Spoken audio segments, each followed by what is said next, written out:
ここ東京都福生市多摩川です。台風19台風の前に川こっちから通ってましたね。こういう感じでも台風の後こんなに土砂砂利こんなにこのど真ん中に川に持ってきて川の流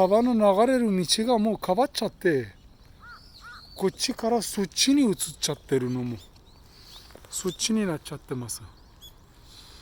こんな十何メートル20いくつも幅がずれてる